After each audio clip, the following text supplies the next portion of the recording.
We're headed for a recession, and while that doesn't bring me any joy to talk about, in this episode, we're going to talk about 21 varieties that you need to add to your garden to survive the oncoming recession. Let's go. It just seems like no matter which news station I'm watching or which article I'm reading, the term recession is coming up more frequently than ever.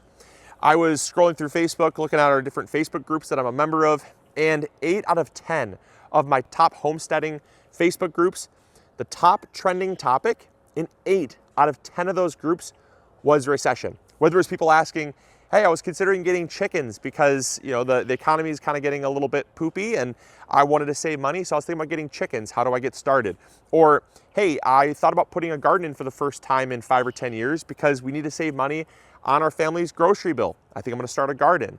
And the topic of recession was basically a resounding topic that is on everybody's mind. And it was even more solidified over the past 4 days when the S&P 500 decided it wanted to drop about 14% in 4 days, which was just about near a record. But then also you had restaurants. We went out to our favorite restaurant, and usually it's packed, 30-minute wait. You have to call in advance for a reservation. This time I called, I said, hey, do I need a reservation? She said, nope, come on right in. We can get you seated. I said, whoa, that's cool, that's great. Sit down, empty tables. It was like 30% occupancy. And I asked her, I said, is there something in the air or like what's happening? She said, no, it's been like this all week.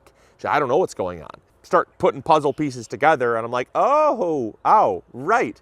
Our friend that worked at our local automotive manufacturer, he just got laid off. He just got furloughed because of lack of volume.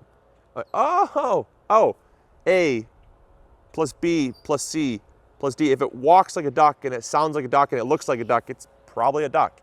So I talked to Mrs. MIgardener, and we originally had a plan to not grow this garden out. However, because it's close to home, we were originally just going to plant everything out at the farm to consolidate. Because it's so close to home, just feet from our door, we decided to plant this out with a recession-proof garden. And so in today's episode, we're going to hopefully make lemonade out of lemons and show you all 21 varieties of crops that we are growing in this year's garden here at the house. And the purpose of this garden is to save as much money as possible. I know that if you're like me, about 60 to 70% of your grocery budget goes towards fruits and vegetables that you absolutely can be growing right outside your door. And so the purpose of this video is we're not elaborating on all this other fun stuff that we're gonna be growing at the farm. This is about surviving a recession. This is about, because I don't have a crystal ball, the recession might not come. It might just get swept under the rug, who knows? At some point though, a recession will happen. They're inevitable. But when you have as many people talking about it as possible, and everywhere you look, they're talking about it, something is in the air. And I would rather, and this is the last point I'll make before we get started with the video, I would rather you prepare for one, learn the skills to save money, grow food, be as self-sufficient as possible, and take charge of your food security, than for the moment to be there and for you to say, boy, I wish I would have planted a garden. Boy, I wish I would have. The time to learn to swim is not once you're swept out to sea from a riptide. It's not a great time to learn to be a swimmer, okay? So you absolutely want to be prepared. You want to have a fire drill before your house is burning down, not while your house is on fire. Just keep those analogies in mind because this is absolutely no different. The time to plan for a recession-proof garden and to learn how to grow food to save money for your family is not in the middle of one. It's before the fact, so you're prepared and ready. So with that, let's get going. All right, I think I'll have a seat right here so I can go through this list because this list is a pretty comprehensive list. I think for most people, this is going to be everything you're going to want to add if you want to maximize not only the amount that you grow, but the amount that you save. The other thing that I would say is that, when you're going through this list, you want to ask yourself a few questions because I had to ask myself these very important questions to decide if these were the crops that I did in fact want. The first question I asked is, are they expensive? Because if they're not expensive, you can get them from someplace else, even in a recession. In fact, in a recession, sometimes it's even better pricing because you have deflationary pricing, which, when there are people that need to make a living, rather than 20% margins, they'll take 10% margins. They'll take a 50% haircut on their profit margin if it means them putting food on their table. And that basically race to the bottom is great from a consumer standpoint because it means that the lower priced goods can get even more cheap, and they were already cheap to begin with. So at that point, those are ones that you can just purchase from a farmer's market or a grocery store and not really have to suffer all that much financially. The second question you should be asking is, do you eat a lot of them? If you don't eat them, absolutely, you should not be growing them during a recession, because this is about surviving, not just growing a little bit of everything. I know that you probably already bought your seeds this year, and that's okay. If you bought your seeds this year, seeds can be kept cool, dark, and dry, and they'll last for 2 or 3 years if you want to change your plan up. If you don't, and you want to say, you know what, I've got enough to do just fine, or my garden was never intended on saving money, it's just for therapy and enjoyment, that's fine too. I hope that this video will still at least be informational for you. So regardless of your situation, hopefully this list will really help. The first crops that I've got here are garlic. That's why I decided to set right here. Garlic is a crop that we use a lot of, and it's very expensive. We're talking $1.50 to $1.75 per head at our local grocery store, and that's for conventional, not even organic garlic. Garlic, yes, does need to be planted in the fall, but you absolutely can plant it in the spring. All you do is go out and get yourself some organic garlic. Organic garlic will be just fine in this case because we're not going for seed garlic. Seed garlic is in the fall. You've already missed that window. If you don't have garlic planted, absolutely go get yourself some organic garlic, throw it in a sealed Ziploc baggie in the back of your fridge for about 3 to 5 weeks. At that point, pull it out, plant it, and you should have enough cold weather time exposure to your garlic that it should divide up just fine. You might have slightly smaller heads, but you'll still get something rather than nothing. And garlic is one that you absolutely should be adding to your garden. Next crops are some other alliums here. We got onions. I have a red onion and a yellow onion. Now, the reason why I chose a red and a yellow is because we use a lot of onions and they are very expensive to purchase. Now, the red onions we typically use for fresh eating, and then the yellow onions are used for cooking. Because during a recession, we're not going to be going out to restaurants. To our favorite restaurant, unfortunately, they might see us once every other month, not 2 or 3 times a month. And that's because when we are tightening in our disposable income and we are reining in and getting more defensive with the way that we're spending, we're going to be cooking far more at home. I happen to love cooking, which is great. It's just sometimes when I don't have time, it's nice to go on a date night and just enjoy time out. But Mrs. MIgardener and I will just get creative with the way that we are spending our date nights. Maybe we'll do picnics at the park a lot more frequently, which is great. So onions made the cut. You can plant a ton of them in a small area, and because they can be stored for long periods of time, it is a fantastic one that I recommend growing. Next is cabbage.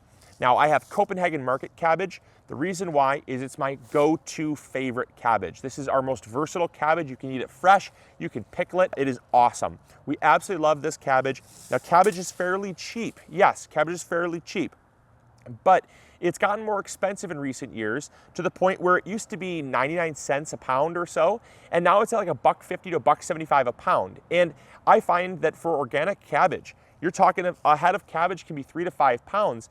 That head of cabbage is anywhere from $4 to $6 for that head of cabbage. So I personally am gonna be growing cabbage this year because we use it in sauerkraut, coleslaw, we eat it fresh, we make wraps out of the larger leaves, we pickle it down, we make kimchi with it. It is just super versatile and it's really, really delicious. Next, because we're gonna be making other pickles, I've got cucumbers. Now, cucumbers are great eaten fresh, but also when they're pickled. So I have the Marketmore 76, which is a very versatile cucumber for that. You can eat it for fresh in salads and just dipping it, or just eating it raw, just plain on its own, or you can pickle it. This will make great pickles, both sliced or spears.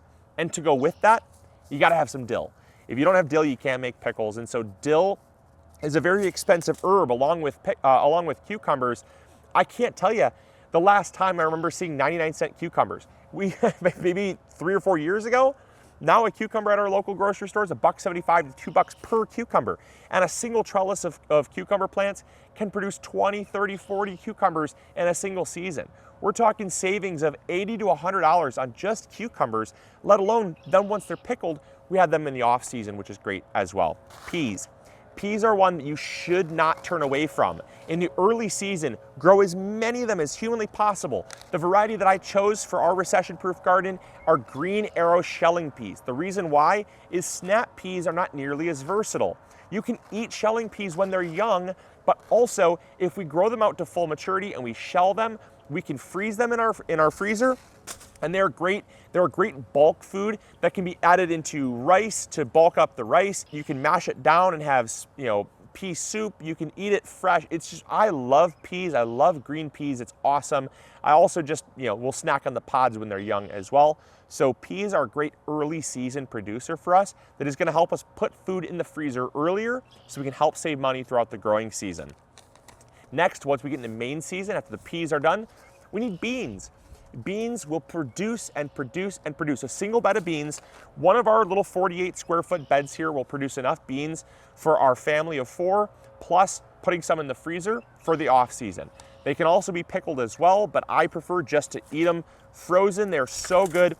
They're so good. I mean, I freeze them and then cook them, obviously. I'm not that savage, but frozen beans will reheat and be just as great. They don't get super mushy, especially if you blanch them for 30 seconds to a minute or so. Just blanch them real quick. They freeze up amazingly and they'll save you an absolute ton of money. Next, we got a heavy hitter here, and that is zucchini.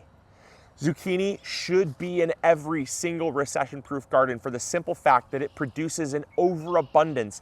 And normally, in a normal growing season, we're gonna be giving zucchini away to friends and family. We're gonna be stuffing it in people's cars with their windows down, just giving it to anyone that has a heartbeat because we get too much zucchini. However, this year, we're gonna be growing the golden zucchini and the black beauty zucchini because they are productive.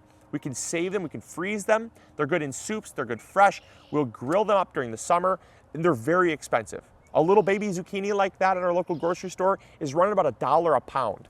And I'll tell you what, $1 a pound for a single zucchini, when you can get 40 to 60 pounds from 5 or 6 plants, it's absolutely incredible how many zucchinis you can get from just a few plants. So zucchinis made the cut.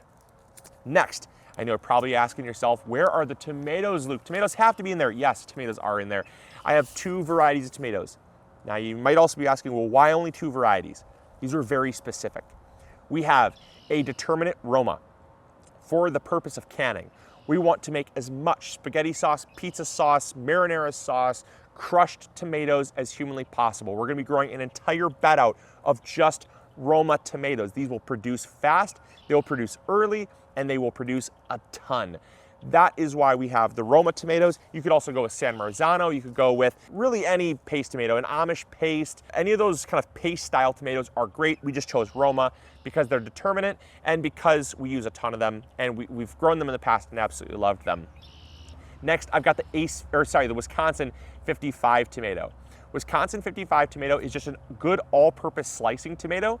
The reason why, again, it produces a ton, it's indeterminate, so it's gonna produce all season long for us, and it's gonna be key for us to basically fill in the gaps. We're gonna have fresh eating tomatoes all through the growing season, and then what's great is it's also versatile. We can also crush it down and can it as well because it's got a lot of acid. It's gonna be a great canning tomato for us. You'll notice in this garden, we don't have any yellow tomatoes. We don't have any black tomatoes. We don't have any green tomatoes. We don't really have anything fun, okay?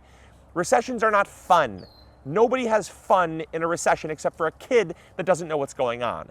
You know, when we went through 2012, my parents added a garden onto the back of their house. My dad took a second job working at a jewelry store, trying to make ends meet. My mom took up a second job at a tax office preparing taxes. And both my parents were working 2 full-time jobs on top of being stay-at-home parents, trying to be stay-at-home parents. They fired the nanny. They basically took us to work when they could. It was not a fun time. All I remember is basically just doing the bare minimum to just get by and save as much money as possible.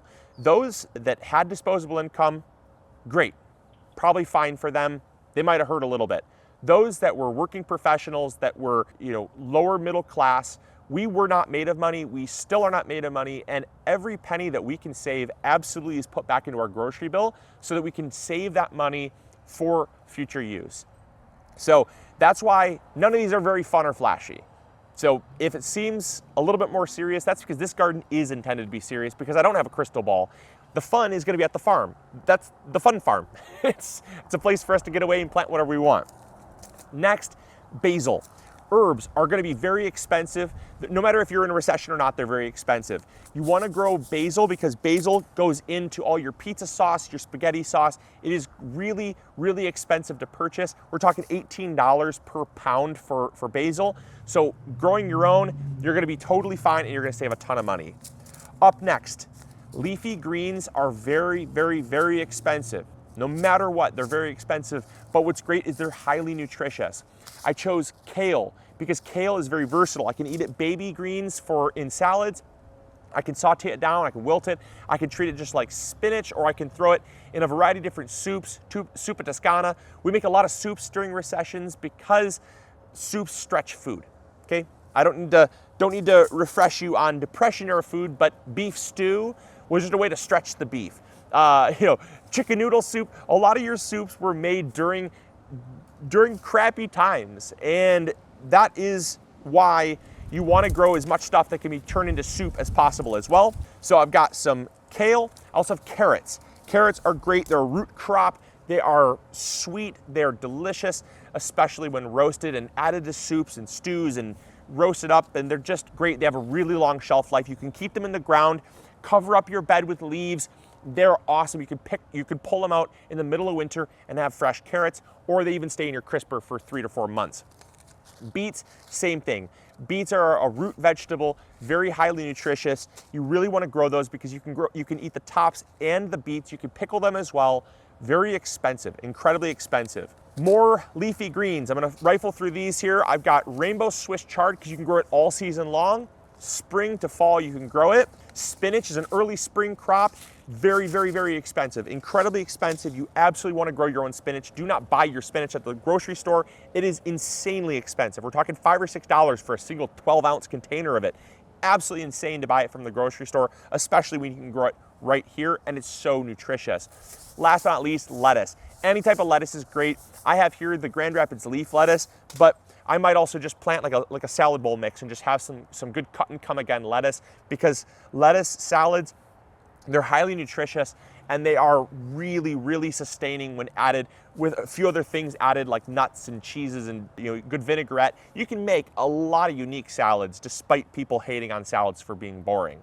So grow some salad greens. They're very expensive and you absolutely will pad your pocketbook, because in a normal season, when we're not growing lettuce and we have to buy it, we're probably spending anywhere from $30 to $40 a month on just salad greens. We're going once a week.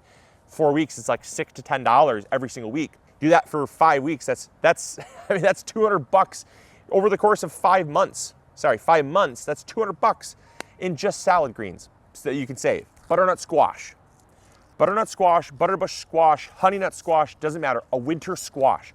Add a winter squash, any type. Add it to your garden. These are nice and compact, which is why I'm adding them here. I don't want vines going over everywhere and being crazy, so I grab butterbush. But these are a winter squash, which will not only allow you to have a food source even when your garden is done for the winter, but these can store for 3 to 6 months if kept in proper conditions, and they are absolutely going to be essential. Bell peppers. Bell peppers are just incredibly expensive, and we eat a ton of them. So highly recommend adding those to your garden. Rosemary, it is just so versatile. You can flavor up meat dishes, you can flavor up fish dishes, you can turn it into rosemary tea. It is really, really essential to have in a garden.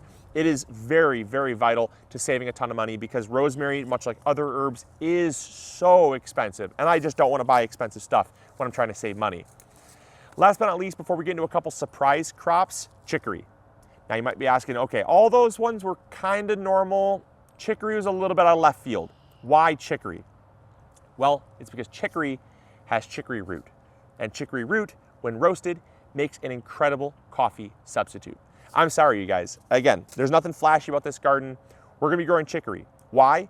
Mrs. MIgardener loves coffee. I asked her, I said, if things get really tight, are you gonna be able to give up coffee? And she said, as long as we can grow something that tastes like coffee, that's fine. So we're adding chicory because if things go south, we're not going out to Dunkin' Donuts to grab our coffee. We're not gonna go out to Tim Hortons and grab our coffee. We're especially not gonna go out to Starbucks, the most expensive of all the coffee places, and spending $7, $8 on a coffee. No way. We don't already. We definitely won't during a recession. And so because of that, We're growing chicory, which is a coffee substitute. It has been roasted for thousands of years, drank, and it does not have the caffeine, but it has that wonderful bitterness that you add. If you add a little bit of maple syrup to it, you can easily pass it off as coffee or a latte, because if it's roasted properly, it should grind down and taste just like coffee. And so it has been used as a coffee substitute even during the Great Depression. And so hopefully we don't get there this year, but I'm just preparing for it because anything can happen these days. So those are the crops that you are growing, that you should be growing.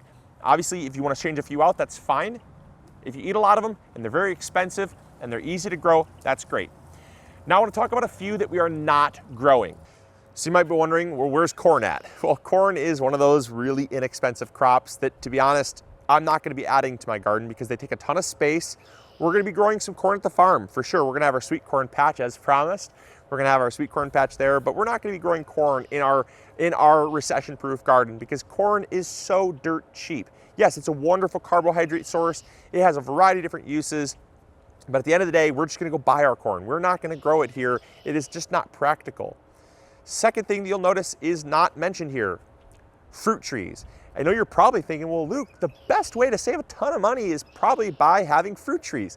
And yes, I'm pretending like these aren't behind me, right? If you already have a fruit tree, you're set up for success. The chances are, if you don't have a garden yet, or you're just considering putting a garden in, you probably don't have fruit trees.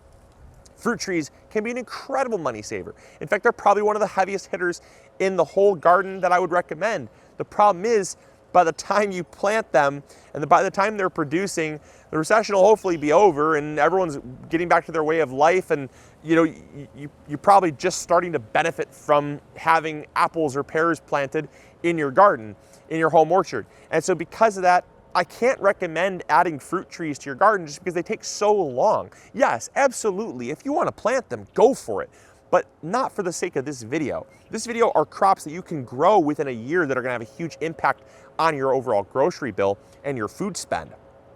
Another crop that you notice that I'm not talking about are miscellaneous crops like celery, right? Celery is just really challenging to grow. There's root crops like rutabagas and turnips and parsnips. If you want to add those, for sure add those. But we don't eat a lot of them, so we're not adding those to our garden as well. But celery is very challenging to grow. We can just get it at a local grocery store because these are easy to grow as well. You notice a lot of these crops, they're so easy. Celery is a way more challenging crop to grow. You'll notice I don't have broccoli or cauliflower. That's because broccoli and cauliflower are more challenging to grow. And depending on how the season goes, I don't want to dedicate space to a crop that might go to seed prematurely, give me a little tiny head that's good enough for one meal. I would rather just go support a local farmer that's growing broccoli and cauliflower and knows what they're doing so proficiently and has so much space that they can grow cauliflower and broccoli, and then I just buy it from them. I'd so much rather do that because this is an insurance policy. And I wouldn't want to take a risk on an insurance policy. That's just not something that you want to do. Next thing that I want to talk about is one crop that I've not yet mentioned yet it's pretty cheap, but it's highly recommended because of how much it produces. And then I'll let you guys, let me know in the comments box below what you think of this list and what you're doing for this year's garden. Check out this final crop. I can't believe we're talking about this. And that final crop are potatoes. Now, regardless of the type of potato you're growing, I cannot think of a more recession-proof food. Potatoes, for as long as people have been growing potatoes, have been leaned on during hard times. Potatoes are an incredible carbohydrate source. They have an incredible shelf life. They produce a ton. And yeah, they're really cheap. Like a bag of potatoes, I mean, it's gonna be like 10 to 15 bucks for a bag of potatoes, maybe less. But when it comes down to it, food that you're growing yourself, you can throw these in a container, a 5-gallon pot, a 10-gallon pot, throw them in any space you have. Heck, do straw bales, whatever space you have, throw potatoes in those spaces. Give them really good loose soil, mulch them well, let them go, give them lots of nitrogen throughout the main growing season. Once they flower, switch it up to potassium, load it up with nutrients, good fertile soil. You will be rewarded with an abundance of potatoes that can last for months and months and months. And There's a reason why. They're so versatile. You can mash them, you can eat them fresh, not raw, but you can like just mash them, you can bake them, you can grill them, you can throw them in soups and stews. You can, heck, you could even smash them down and freeze them really well. Frozen potatoes works great. It's just so versatile, so versatile. So we're gonna be adding potatoes into our garden as we always do, but potatoes are the final one that I highly recommend getting your hands on, especially while the season is still there for it. The season to grow all these crops is not in the oh crap moment. They have the writing on your fire extinguishers. This is break in case of emergency, right? This garden is a break in case of emergency, because when you have all these crops growing, they are providing food for your family, nourishment for your family, and hopefully money-saving capabilities that can allow you to put that money into elsewhere. And so while it's not a fun video for me to do, I really wanted to take this opportunity because I think it's super important. And at the end of the day, I also will say, if nothing else comes of this, if things just become magically great and we just go back to our normal way of living, I find doubtful, but that's okay. That's just the realist in me. If things go back to completely normal, we still have a garden that we can have fun in. We're still gonna have enjoyment in this garden. We're still going to be able to harvest stuff, enjoy flavors. It's just not as fun or flashy as we normally would be. And that's fine. Again, that's for the farm. You're still gonna see so much flashy stuff happening at the farm. It's just, this will be an opportunity for us to have two different gardens, a fun garden and then an essentials garden. And so I hope you guys enjoyed. Like I said, let me know in the comments box down below which crops you're growing. If you think the similar way that I'm thinking, if you've seen similar things that I've seen, and yeah, let's all hope for no recession. But if there is one, at least we're prepared. So as always, this is Luke from the MIgardener channel, reminding you to grow bigger. Take care, bye. Hey, thank you so much for watching today's video. I really appreciate it. If you enjoyed, consider clicking this one. You'll probably enjoy it just as much. I want to thank you for your viewership, because without it, this channel would not be as amazing as it is. Also, if you haven't subscribed, consider subscribing. It's free, and we upload videos every Monday, Wednesday, or Friday. We also have vegetable seeds, fertilizer, or tools. If you need any of those, consider visiting MIgardener.com. Links will be in the description box below. We've got you covered. And as always, we'll see you all in the garden. Take care.